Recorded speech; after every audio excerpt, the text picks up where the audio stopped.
গাদির ঘুমে রসুল পাক সাল্লাল্লাহু আলাইহি ওয়াসাল্লাম বললেন, আমি তোমাদেরকে দুটি জিনিস দিয়ে যাব। তখন সব উম্মতরা দাঁড়ায় বলল, ইয়া রাসূলুল্লাহ, মা কুরবান হোক, বাপ কুরবান হোক, আমি কুরবান হই, আমার বংশ কুরবান হোক।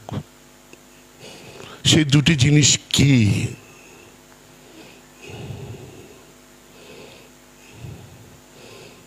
এবং তার আগে বলছে, তোমরা কখনো গোমরা হবা না, পথভ্রষ্ট হবা না।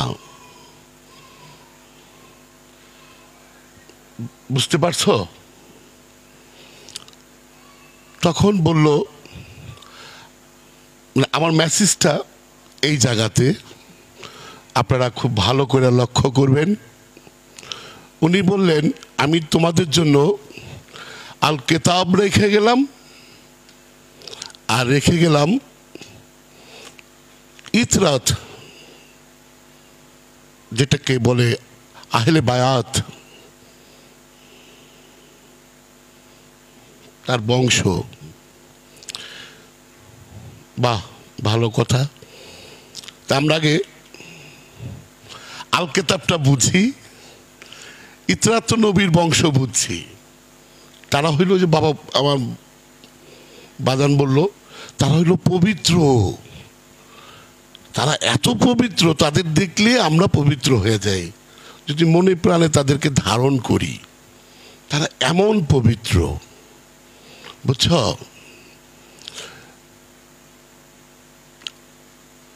আর যেটা আল কিতাব, আল কিতাবটা হইল একটা জীবন্ত মানব নুরি কোরআন। সে হলো জীবন্ত কোরআন, যেটাকে বলে ফুরকান, জীবন্ত কোরআন যাকে বলে। তো দুইটাই কিন্তু সে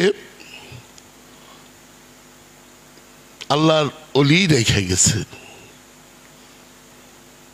আমার একটু জানার শখ, রসুল পাক তুইও বলতে পারতো যে তোমাদের জন্য আমি রব রেখে গেলাম, বা আমার কোরআন রেখে গেলাম, বা তোমাদের জন্য আল্লাহ রেখে গেলাম, বা আমার হাদিস রেখে গেলাম,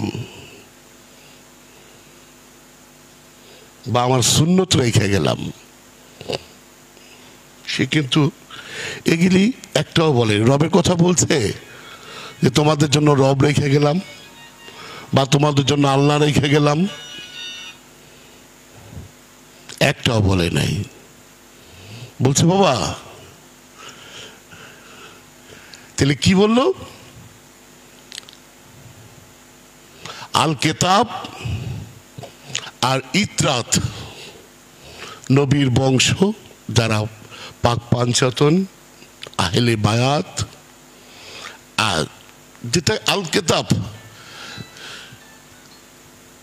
আমার বাজান বলল যে কোরআনে বলতেছে যে আমি কেতাব নই, কেতাবের একটা অংশ।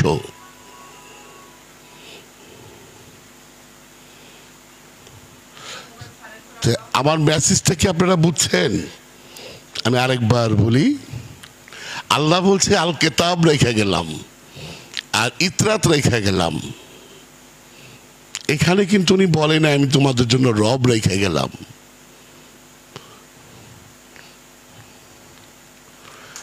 বা আল্লাহ রেখে গেলাম।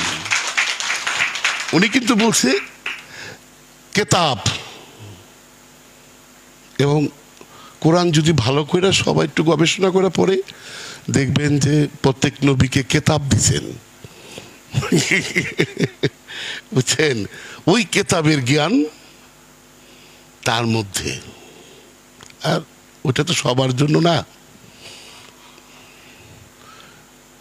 আর উনি বলছেন যে শক্ত করে ধৈর্য, শক্ত করে ধরে রাখাটাও এখানে অনেক উদ্দেশ্যমূলক ইঙ্গিত বহন থাকে। রসুল পাক কেন বলবে তোমরা শক্ত করে ধরো? তাহলে আমাদের শক্ত মানে আমাদের ইমানটা, ইমান দিয়া দেখো, ধরো। বুঝছ? এইটুক বলার জন্য জয় গুরু। ঈদ মোবারক, ঈদ মোবারক।